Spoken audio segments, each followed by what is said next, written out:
약한 자를 돌보시는 하나님이라는 제목으로 말씀을 나누고자 합니다. 저희가 오늘 처음 와서 이 마이크 시스템이 저희들이 익숙치 않아가지고 이 교회에 있는 이 마이크를 저희들이 써야 되는데 저희들이 트레이닝을 못 받아가지고 쓰고 있습니다. 이해해 주시면 감사하겠습니다. 요즘 한국에서는 제 친구한테 이런 말을 들었습니다. 아이들이 학교를 갔더니 그룹으로 나뉘었다고 그렇게 얘기했답니다. 이게 그 말이 쓴 그 아이들이 학교에 갔을 때 그 아버지, 어머니의 그 부모들의 그 아파트의 크기에 따라서 패로 나눴다고 그런 말을 들었을 때 참 참담함을 느낄 수 없었습니다. 왜냐하면 그 아이들이 자기들도 모르게 한국 사회가 이렇게 신대륙주의로 나누지 않느냐 하는 그런 것 때문에 부모들이 걱정을 한다고 합니다. 그래서 큰 아파트에 있는 아이들은 따로 모이고 적은 아파트나 아니면 전세를 사는 애들은 따로 이렇게 모인다고 합니다. 그래서 큰 집에 사는 애들이 적은 집에 사는 애들을 무시한다고 합니다. 그래서 아이들은 주눅이 들어가지고 집에 온다고 합니다. 그 문제를 볼 때 우리는 그 아이들의 문제가 아니고 우리 한국 사회의 문제라고 생각합니다. 참 저는 공학계도 캐나다에는 그런 문제가 없어서 다행입니다. 다민족으로 구성된 캐나다에서는 학교에 가서 애들이 다른 나라에서 온 민족들에 대해서 자기는 관심이 없습니다. 제가 어디에 사는지, 자기 아버지가 무엇을 하는지 관심 없고 오직 자기들 먹고 사는 게 급하다는 뜻이죠. 그럼에도 불구하고 애들부터는 많은 사람들이 요즘에 몰려오고 있습니다. 1년에 3만 명이 몰려온다고 하는데 그로 인해서 새로 오신 분들이 아파트를 구하는데 애로사항이 많이 있는 것 같습니다. 근데 처음 오신 분들은 물론 한국 분들은 그런 대로 경제적으로 여유가 있어서 괜찮은 아파트에 살지만 아파트를 구하는 북쪽에 있는 다운타운에 있는 데는 주로 이제 아프리카에서 오신 분들이 많이 있습니다. 물론 그분들이 그 자기 나라에서는 중산층으로 이렇게 괜찮은 집이나 집을 가지고 있던 분들이 처음에는 다 그쪽으로 간다고 합니다. 이 값이 비싸서 그렇겠죠. 그런데 그분들이 뭐 언제까지나 그 아파트에 사는 건 아니지 않습니까? 우리 사람들이 생각할 때 저 사람들은 저기에 사는구나, 가난한 사람이구나 이렇게 판단하지만 이 캐나다라는 것이 한국과 달라서 어느 정도 1년 지나고 자기들이 괜찮은 직장을 구하면 바로 좋은 곳으로 이사할 수 있습니다. 그래서 우리가 그런 사람들을 섣불리 판단해서 그분들에게 상처를 주는 말을 하거나 무시하거나 룩다운하는 그런 언행을 하면 안 되겠습니다. 그렇다면 오늘 본문에 나오는 구약에서는 구약 시대에서는 이 가난한 사람들을 어떻게 대우했는지 말씀을 성경 구절을 통해서 내려가도록 합니다. 19장 9절에 보니까 너희가 너희 땅에서 곡식을 거둘 때 너희 밭 모퉁이까지 다 거두지 말고 떨어진 이삭도 줍지 말며. 저번 시간에 제가 출애굽의 그 경로를 말씀드렸죠. 창세기가 나오고 이제 요셉의 후예들이 고센 지방에서 평화롭게 살고 하나님께서 복을 주셔서 여기 많은 이스라엘 백성들이 이렇게 소유가 늘어나는 데 따라서 애국, 지금 이집트죠. 이집트 사람들이 자기들이 이제 위기감을 느끼니까 이스라엘 사람들을 종으로 만들었습니다.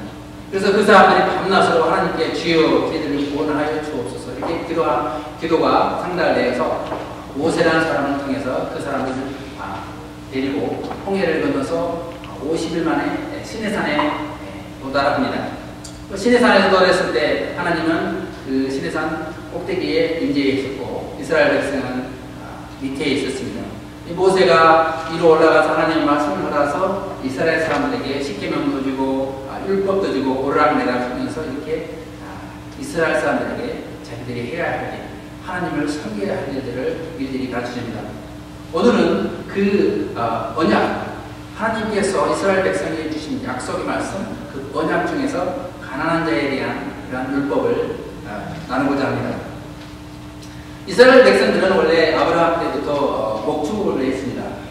그분들은 이제 장막이라는 천막을 치고 자기 식소들을 거느리고 좋은 풀밭을 이렇게 초장을 이동하면서 살았습니다. 그래서 소나 양이나 이런 목축을 했죠. 목축을 하는데 이 사람들이 이제 하나님께서는 이스라엘 백성에게 가나안 땅을 주시려고 예비를 하였습니다. 그래서 이 사람들이 목축에서 이제 농사를 지어야 되기 때문에 이 추수하는 이 법칙부터 이 하나님께서 이스라엘 백성에게 알려주신 겁니다. 그래서 오늘 본문에 나오는 이 이삭에 경계되는 것 그리고 추수하는 방법에 대해서 알려주십니다. 율법을 통해서 밭에 곡식이나 열매를 딸 때 다 따지 말고 가난한 자와 그리고 고아와 그리고 과부 타국인들을 위해서 곡식을 남겨주라고 하나님께서 말씀하십니다. 그리고 오늘 10절에 보니까 내 포도원의 열매를 다 따지 말며 내 포도원에 떨어진 열매도 죽지 말고 가난한 사람과 거류민을 위하여 그러더라. 나는 너희 하나님 여호와니라. 추수할 때 가난한 사람을 위해서 다 죽지 말라는 거죠. 그리고 포도를 딸 때 이미 떨어진 거나 조금 남은 것은 그 사람들을 위해서 다 추수를 하지 말라고 하나님께서 말씀하십니다. 이삭을 줍는 가난한 사람들을 볼 때 이 사람들이 이스라엘 사람들이 원래 자기들이 종으로 살았기 때문에 그것을 생각하는 것입니다. 그 가난한 사람들을 볼 때 우리가 예전에 이집트에 있었을 때 종으로 살았다. 그것을 상기시켜 주시는 겁니다. 근데 여기서 가난한 사람들, 여기 나온 약자들에 대해서 신분을 명명해 보자면 제일 먼저 가난한 사람, 푸어라고 여기 나와 있습니다. 물론 이제 캐나다에서는 여러분들이 음식을 먹지 못해서 굶어 죽는 사람은 거의 없습니다. 그렇지만 그 시대는 농경이나 아니면 목축을 했기 때문에 자기들이 농사가 없거나 아니면 양이나 목축이 없으면 굶어 죽을 수도 있지 않습니까? 그래서 가난한 사람들이 항상 이런 농사 짓는 곳이나 이런 데 있었기 때문에 하나님께서 율법으로 이렇게 정해주신 겁니다.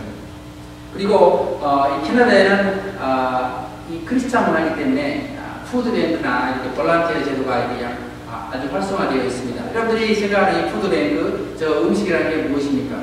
성경에 말하는, 여기 말하는 것 같은 맥락입니다. 자기들이 먹고 남은 음식이 아니고 많이 샀는데 잉여분이 있으면 가져와서 가난한 사람 위해서 갖다 놓으면 드랍박스에 갖다 놓으면 푸드뱅크 직원들이 가난한 사람한테 돌려줍니다. 저희 교회에 오면은 냉장고에 푸드뱅크가 있습니다. 그래서 이 캐나다 사람들은 아무래도 크리스찬 문화이기 때문에 그러한 하나님의 율법을 잘 지키는 사람들 같습니다. 그런데 여러분들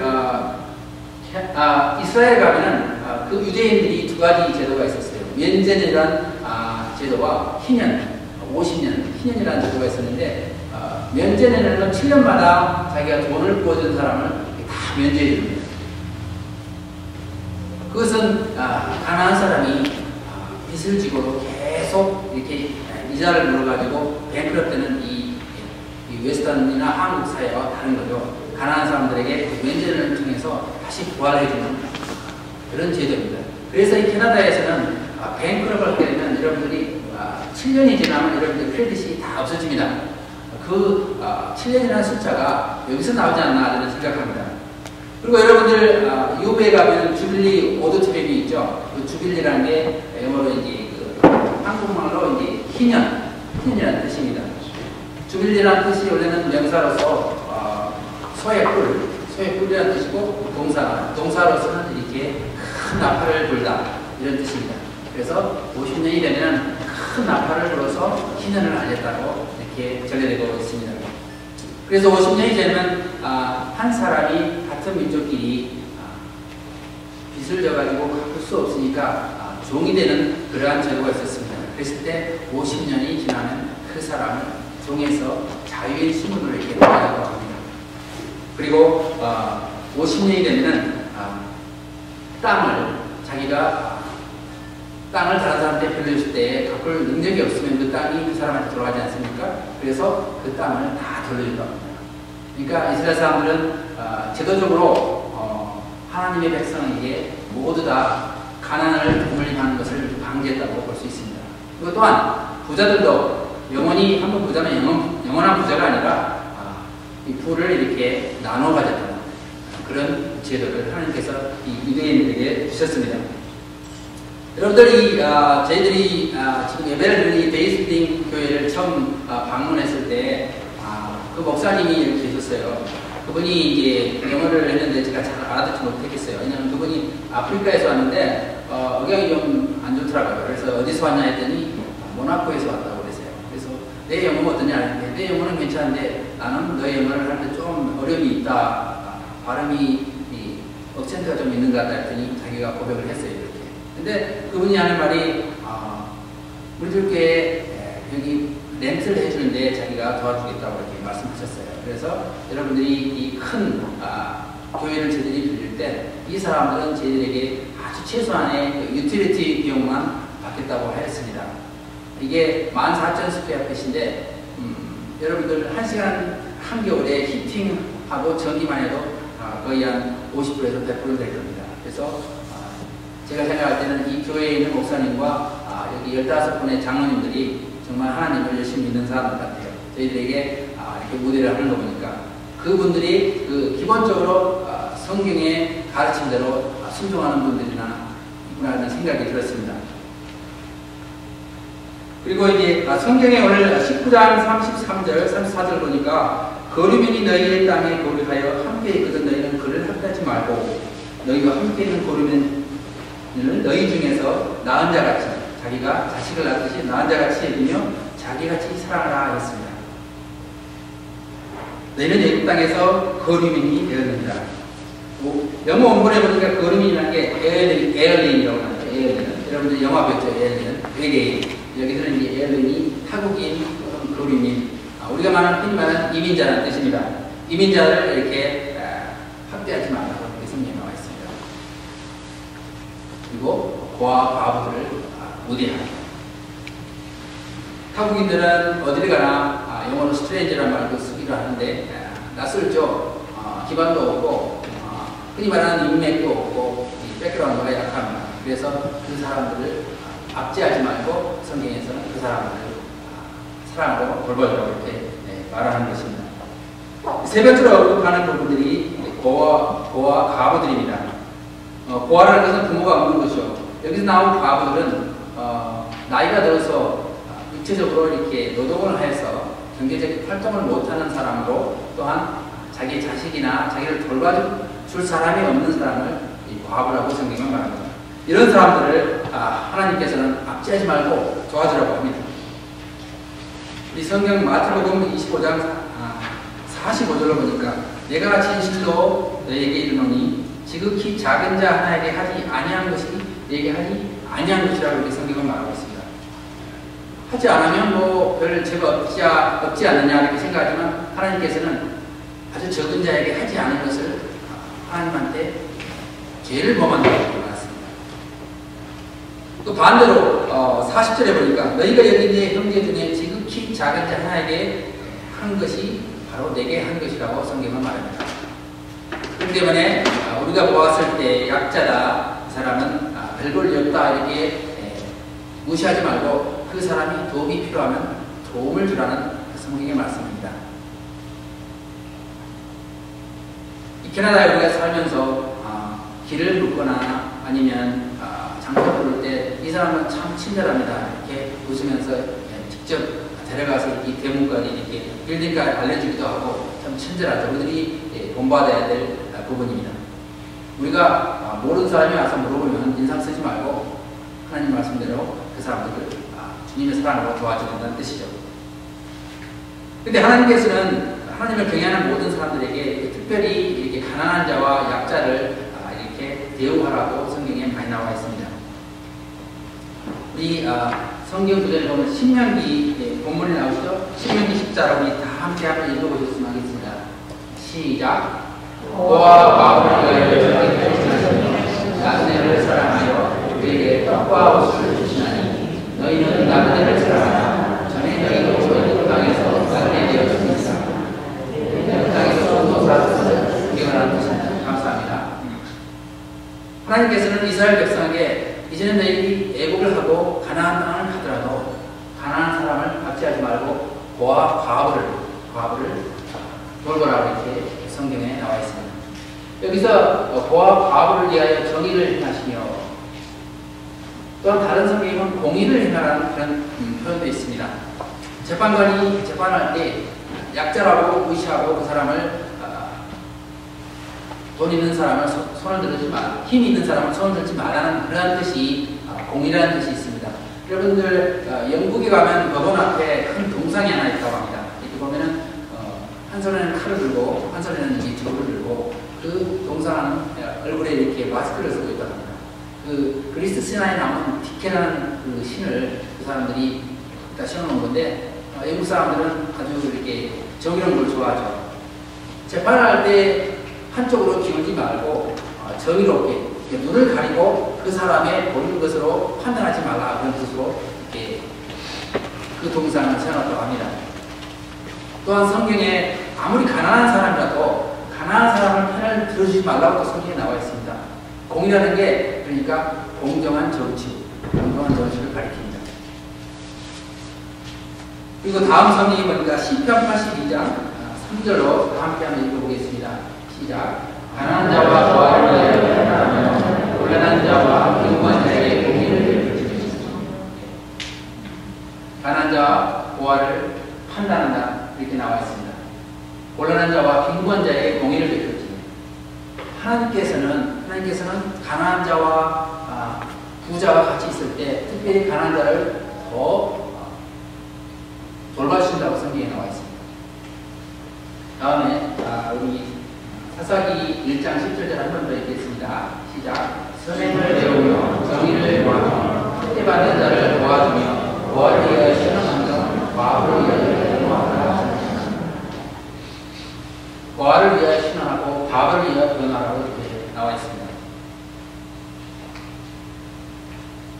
재판을 할 때도 이렇게 물론 공정한 절차를 하지만 부하와 과부는 경제적 능력이 없으면 그 사람들을 변호하는 사람이 없습니다. 그래서 특별히 그 사람들을 이렇게 변호하라. 정의를 쓸 때도 거짓 증인을 하지 말라고 성경에 나와 있습니다. 특별히 하나님이 미워하시는 게 거짓 증인을 하는 것과 이렇게 가난한 사람을 압제하는 사람을 아주 싫어한다고 합니다. 이 신명기 4장에 보니까 여기 보면은 특별히 가난한 자를 위해서 어떻게 하나님께서 이스라엘 백성에게 이렇게 명하는 가난한 자의 전당물을 뛸 때에 돌려달라고 이렇게 합니다. 가난한 사람은 외투가 한 벌밖에 없는데 그것을 전당물로 잡게 되면 그날 저녁에 춥게 잠을 자야 되기 때문에 하나님께서는 그 사람의 가난한 사람의 외투를 빌리거든 전당물을 잡거든 해가 지기 전에 돌려주라고 성경은 말합니다. 그리고 객을 학대하지 말라. 외국에서 오는 사람, 여행자, 잘 모르는 사람을 학대하지 말라고 하는 것입니다. 품삯은 당일에 주라고 이렇게 나왔습니다.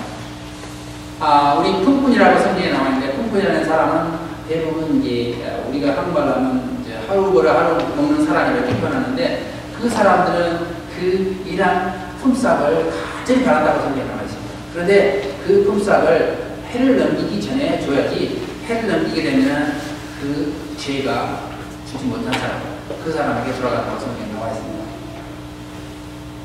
그리고 과부의 옷을 전당하지 말고 올리브 열매를 따고 다시 되돌아보지 말라고 이렇게 나왔습니다. 우리나라는 잘 없는데 이 중동에 가면 올리브 열매가 많이 있습니다. 감람나무라고 성경에 나오는 게 올리브 열매입니다. 올리브 열매를 딸 때 한쪽에서 따고 나서 바구니를 들고 다시 돌아가서 다른 쪽에 가서 따지 않은 것을 또 따지 말라는 것이죠. 한번 따왔으면 그냥 가라는 겁니다. 눈에 안 보이는 것은 가난한 사람을 위해서 남겨두는 성경의 가르침입니다. 그리고 너희는 애국 땅에서 좋은 게 있기 때문에 그것을 기억하라고 성경은 말합니다. 이렇듯 구약 성서에서는 과부와 나그네와 그리고 약한 자들을 이렇게 사직자들을 보호하는 것을 법적으로 이렇게 만들어 놓았습니다.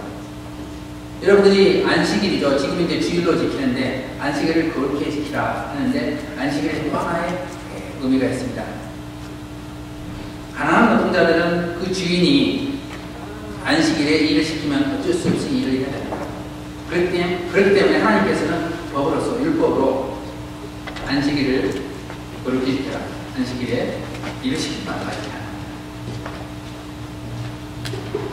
그렇게 하지 않으면 가난한 사람들을 그렇게 법적으로 율법으로 묶어놓지 않으면 그 주인이 시키면 어쩔 수 없이 그 일을 해야 되기 때문에.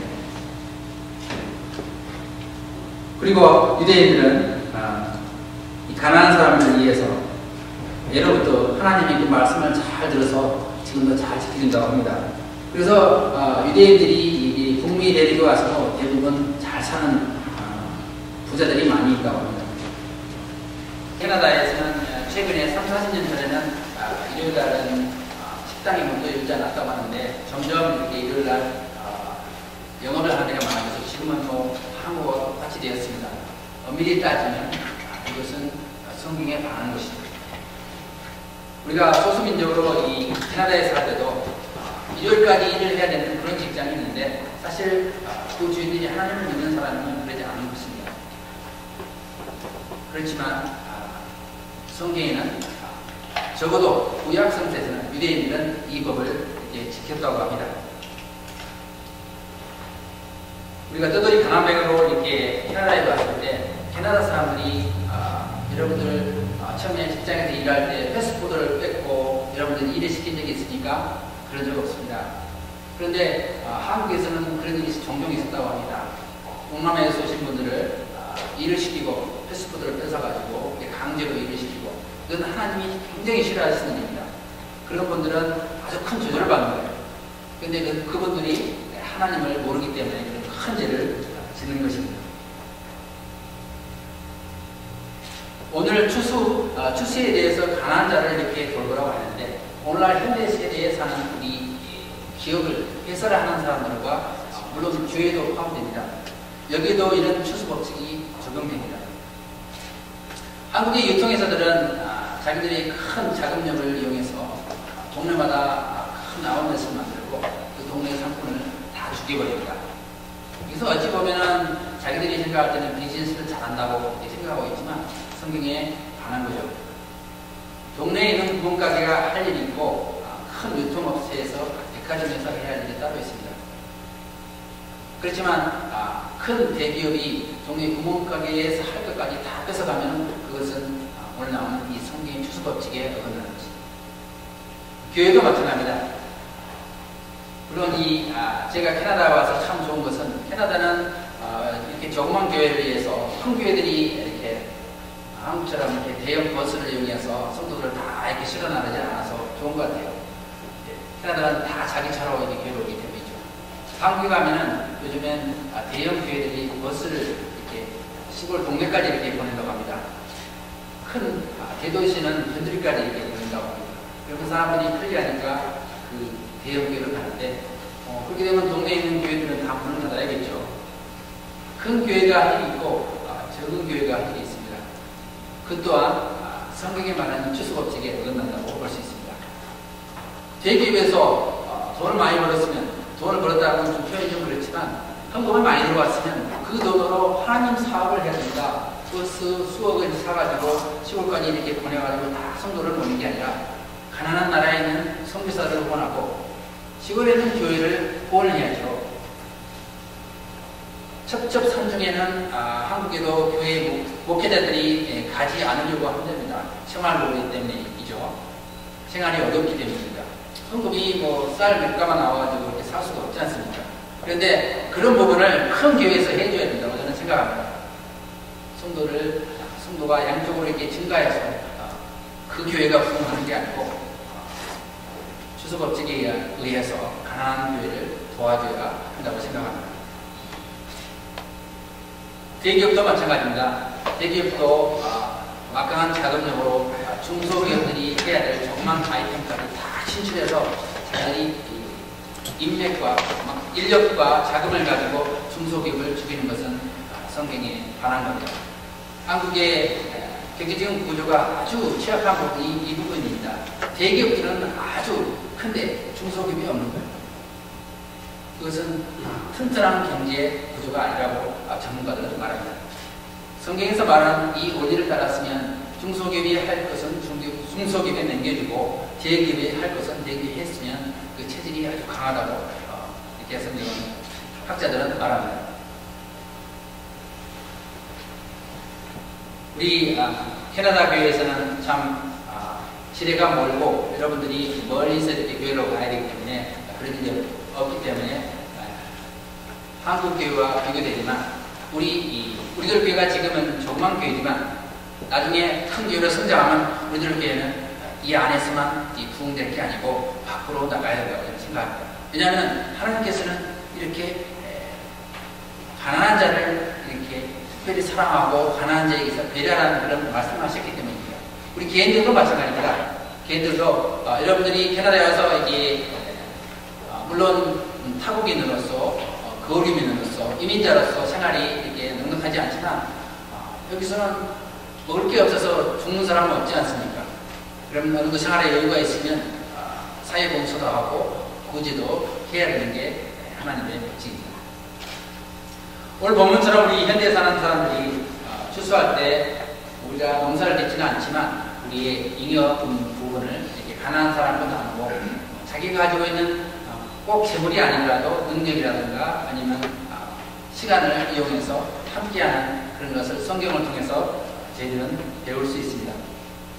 유교사변이 끝나고 한국이 아주 가난했을 때 한국에서 시골에서 저는 살았는데 그때 밀가루 한 포대를 가지면 한 가족이 거의 한 달을 먹었다고 합니다.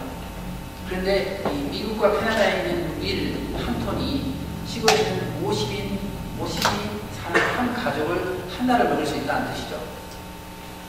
그때 미국에서 우리나라를 원정해 주지 않았으면 정말 많은 사람이 기아로 흐르다가 죽은 사람도 많았을 것입니다. 우리는 미국을 미워하는 사람도 많이 있는데 미국은 하나님을 경외하는 사람들이 채운 나라입니다. 우리는 이 미국과 캐나다에서 배울 것은 배워야 된다고 생각합니다. 오늘 나오는 가난한 자를 이렇게 우대하는 이런 율법을 잘 지키는 부분은 우리들이 배워야 될 것이라고 생각합니다. 이렇게 가난한 나라들은 조그만 하루 세 끼 먹거리도 이렇게 걱정을 해야 되는 부분이 많이 있는 나라가 많이 있습니다. 지금도 아프리카에 가면 하루에 10불, 우리가 사는 10불 이내로 3인 가족이 산다고 합니다. 그렇기 때문에 우리가 교회에서 선교를 하는데 선교하는 것에 대해서 우리는 자녀들의 하나님의 마음을 가지고 선교를 해야 된다고 합니다. 물론 우리들 교회에서 조그맣게 두세 군데 지금 선교를 하고 있지만 공적으로 우리들이 경제로 안정이 되면 우리들이 할 일이 선교와 말씀을 말씀 가르치는 게 교회의 역할입니다. 그리고 저희들 교회, 우리들 교회에서 하는 선교에 대해서 여러분들이 마음을 다해서 여유가 있는 분은 선교헌금을 보내야 된다고 생각합니다. 그렇다고 여러분들이 제가 여러분들에게 선교헌금을 내라고 강요하는 건 아닙니다. 저희들 교회에서 1년치 선교헌금은 미리 이렇게 약정을 해놓고 돈이 이렇게 약정이 되기 때문에 그런 걱정 안 하셔도 되겠습니다. 오늘 본문에서 우리가 배웠듯이 가난한 자와 약자를 배려하는 하나님의 율법을 우리 현대적으로 생각할 때 우리가 힘 닿는 대로 사회봉사와 구제로 또는 선교로 가난한 사람을 배려해 준다고 생각합니다. 그리고 하나님께서 우리에게 하나님을 맺게하는 그 마음을 주시는 것은 성령님입니다. 여러분들이 하나님을 내 구주라고 이렇게 입으로 말하는 사람은 그분이 하나님의 영이 있다고 이렇게 성경에 나와 있습니다. 그러면 예수님께서 우리를 위해서 돌아가셨습니다. 십자가에 돌아가셨습니다. 그것을 믿으면 그냥 구원을 얻는 거 아닙니까? 그런데 그 지상명령 두 가지 명령, 큰 명령을 저에게 주셨습니다. 첫째가 내 몸과 마음을 다해서 하나님을 사랑하라. 그리고 둘째가 내 이웃을 사랑하라. 오늘 나오는 이 가난한 자에 대한 율법 또한 내 이웃을 사랑하는 그런 같은 맥락이 있습니다. 오늘 오신 모든 분들은 하나님의 말씀대로 가난한 자를 피하지 않고 우대하고 과거를 우대하는 그렇게 하여서 하나님의 약속한 축복을 누리시기를 주님의 이름으로 축원합니다. 기도하시겠습니다. 엄마, 거룩하신 하나님, 우리가 부족하여서 먹구름이 일면 비가 오는 것을 알면서도 하나님께서 성경에 가르친 율법을 잘 지키면 우리가 복을 받는 사실을 잘 모르는 수도 있습니다. 우리가 아두나에서 하나님의 그 약속하신 그 법을 지키지 못할 때도 많이 있습니다. 내가 내 하나님 여호와의 말씀을 삼가 듣고 내가 어느 날 내게 명하였는 그 모든 명령을 지켜 행하면 하나님 여호와께서 너를 세계 모든 민족 위에 뛰어나게 하실 것이며 하나님 여호와의 말씀을 순종하면 이 모든 복이 내게 임하여 내게 미치리니 성읍에서도 복을 받고 들에서도 복을 받을 것이며 내 몸의 소생과 내 토지의 소산과 내 짐승의 새끼와 우양의 새끼가 복을 받을 것이며 내 광주리와 떡반죽 그릇이 복을 받을 것이며 내가 들어와도 복을 받고 나가도 복을 받을 것이니라 라고 성경은 말씀하셨습니다. 가난한 자와 이방인, 이민자를 보고 살피는 하나님을 우리가 믿고 우리의 경제적 안정이 되었으면 우리도 받은 만큼 그 하나님의 사랑을 베풀어야 한다고 성경은 말합니다. 우리 에드먼토들 모든 성도님들은 오늘 주신 그 말씀을 붙잡고 우리가 가난한 자와 나보다 못한 자를 생각하는 그런 예수님의 마음으로 하나님을 섬기기를 간절히 빌곤합니다. 그렇게 함으로써 우리가 손으로 하는 모든 일에 하나님께서 복을 주신다고 성경은 말했습니다. 그리고 오늘 오신 모든 성도님들의 그 기도가 상달되고 또한 하나님의 그 계명을 지킴으로 그 후대 천대까지 복을 받는 귀한 믿을교회 성도님 되기를 예수님 이름으로 기도합니다. 아멘. 감사합니다. 우리 말씀을 생각하시면서 우리 찬양하시겠습니다. 샘물과 같은 모여. Yeah.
이민 서류를 하거나 이민 준비를 하시는 성도님들을 위해서 먼저 통성으로 기도하겠습니다. 감사합니다. 아버지 감사합니다. 우리 좋은 캐나다에 우리 하여 주시옵시고 이곳에 정착하게 하여 주시옵시고 아버지 하나님 이제 때가 되어서 이민을 신청하시는 분 또한 이민을 준비하시는 분들이 있습니다. 아버지 그분들의 준비하는 모든 손길이 함께 하여 주시옵시고 이민을 신청하신 성도님들의 그 소리는 아버지 제너러스한 이민가를 만나게 하여 주셔서 일사천리로 이민이 허락되기를 간절히 원합니다. 또한 이민을 신청하신 분들에게는 필요한 서류가 다 준비될 수 있도록 지혜를 주시고 또한 필요한 서류들을 회사에서 받을 수 있도록 인도하여 주셔서 특별히 이 시간에는 기도하기를 원합니다. 아버지 하나님 직장을 위해서 직장을 찾는 성도님들이 많이 있습니다. 아버지 한국에서 와서 임시로 오신 분들은 직장을 통해서 그것을 통해서 비자를 받고 또한 이민을 할 수 있습니다. 아버지 긍휼해 주시고 저희들이 이 캐나다에 와서 정말 거리민 이민자로 왔을 때 특별히 하나님께서는 우리와 같은 이민자 거리민들을 돌봐 주시고 있습니다. 우리를 긍휼해 주셔서 좋은 직장을 허락하여 주셔서 그 직장을 토대로 이민도 하고 안정적 캐나다에 삶을 경찰할 수 있도록 허락하여 주시옵소서. 감사드리며 예수님 이름으로 기도합니다. 감사합니다. 우리 이 시간에는 특별히 기도 제목이 있으신 분들 지금 기도하고 계신 제목을 놓고 기도하겠습니다. 가정에 건강에 문제가 있으신 분들 아니면 생업에 문제가 있으신 분들 특별히 새로운 직장을 위해서 자기 캐리어를 위해서 준비하시는 분들을 위해서 기도하는 시간 갖겠습니다. 기도하시겠습니다. 아버지 감사합니다. 저희 우리교회 성도님들을 이렇게 모아주시면 감사합니다. 이 시간에 원하는데 아버지 하나님께 기도하는 모든 우리교회 성도님들의 기도를 응답하실 수 있습니다. 특별히 새롭게 비즈니스나 또한 캐리어를 준비하시는 성도님들을 함께 해주셔서 아버지 시험이면 시험 아니면 직장이면 직장 허락하여 주셔서 아버지는 계획하는 모든 게 주님의 뜻 안에서 이루어지도록 원합니다. 아버지 어디를 가든지 아버지 하나님께서 하나님의 사람들을 붙여주셔서 무슨 일을 하든지 아버지 하나님의 은혜로 이곳에 잘 정착할 수를 원합니다. 아버지 건강을 위해서 기도합니다. 건강이 안 좋은 성도님들을 일일이 기억하여 주시옵시고 아버지 그 건강을 허락하여 주시옵소서. 이 캐나다 살 때 건강으로 하나님을 섬길 수 있도록 건강을 허락하여 주시기를 간절히 빌고합니다. 예수님 이름으로 기도하였습니다. 감사합니다.